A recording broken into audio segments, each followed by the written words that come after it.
This episode is all about basil, usually known as one of the easy-growing plants that you can put into your veggie patch. It also makes a gorgeous tea. Basil belongs to long summer days, eating outdoors with crusty bread and olive oil and tomatoes.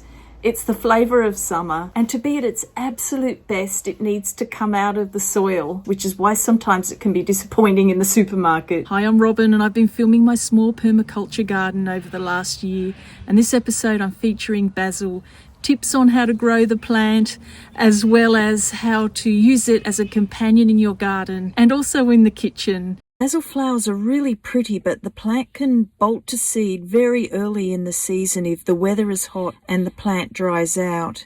And then you miss out on lots of leaves. If you notice the plant starting to bolt to seed, you can slow that process down by tip pruning out the flower heads from the center of the plant. If you keep using the plant, you also reduce its chance of bolting to seed. If you are pruning the plant regularly, it's best not to go beyond about 2/3 of the whole size of the plant, or the plant doesn't generate enough energy to put on more leaves. Growing basil in the shade also helps it stop bolting to seed. Basil grows really well in containers, and it's good for combining with other plants in the container in a polyculture. This pot is a mix of sorrel, basil and peas. Basil's not a greedy plant, it doesn't tend to take over. Basil likes a well-drained moist soil and regular water, a warm climate plant, and is frost and cold sensitive.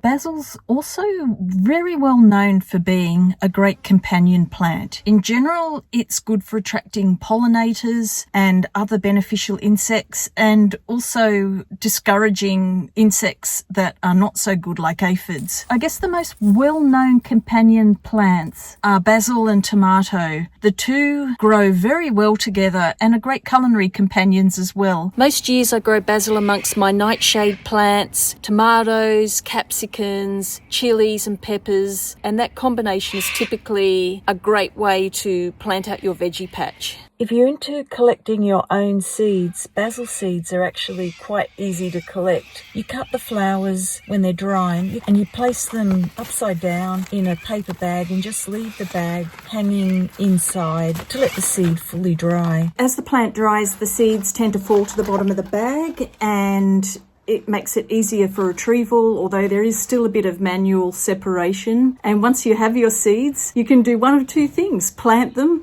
or eat them. The way basil seed is generally eaten is to grind it or to soak it. It has the same consistency as chia seeds, but requires less soaking time, about 2 hours instead of overnight. The seeds have a nutty vanilla flavour, and the texture is pretty similar to chia seeds. The seeds can be used in a similar way to chia seeds in cold desserts and drinks. Refrigerate for at least 2 hours and then serve.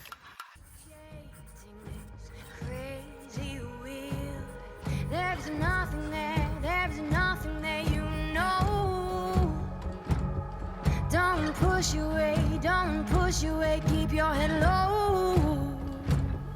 There is nothing there, now you know.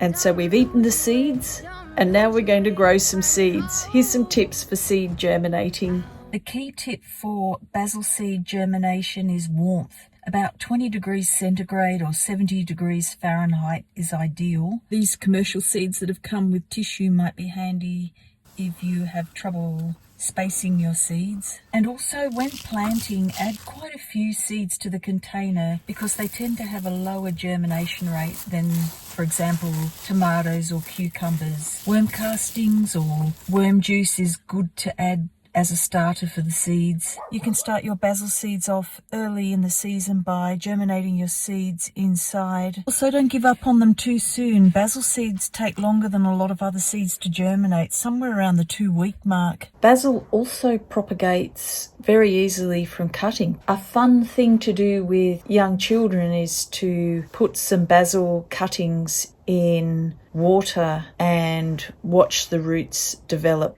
A way to keep basil going over winter is that basil can be grown as an indoor plant, but it will definitely need a sunny window. And now here's a recipe for a tasty and dramatic tomato and basil upside down cake.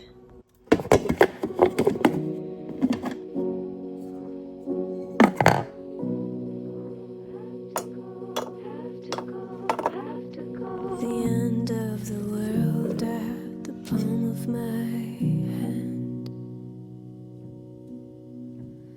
When it all goes to hell, will you still be my friend? My face to the sea and my back to the land. And if you can't come with me, I'll understand. I'll understand.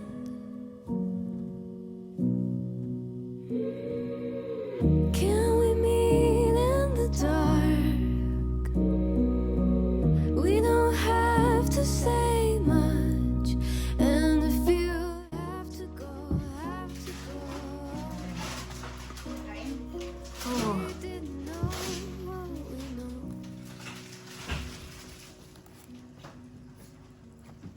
The end of the world. It's beautiful. Wonderful. That's good. It looks lovely. When it all goes to hell, Yeah, will even you tomorrow. still be my friend? Right.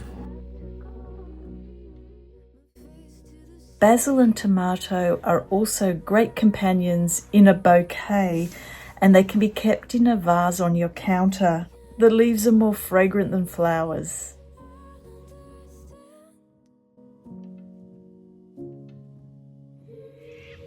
Can we meet in the dark? We don't have to say much.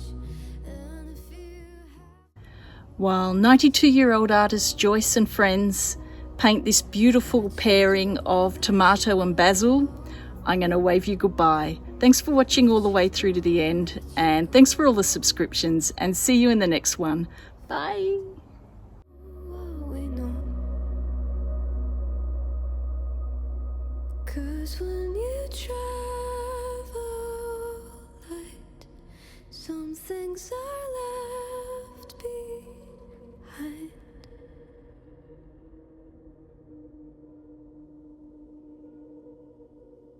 The end of the world at the palm of my hand.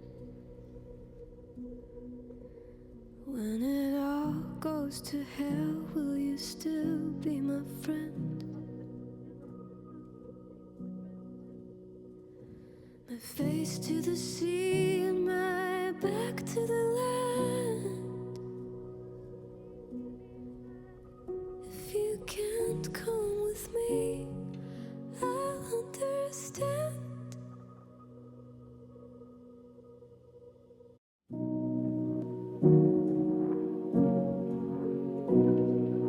Have to go, have to go, have to go.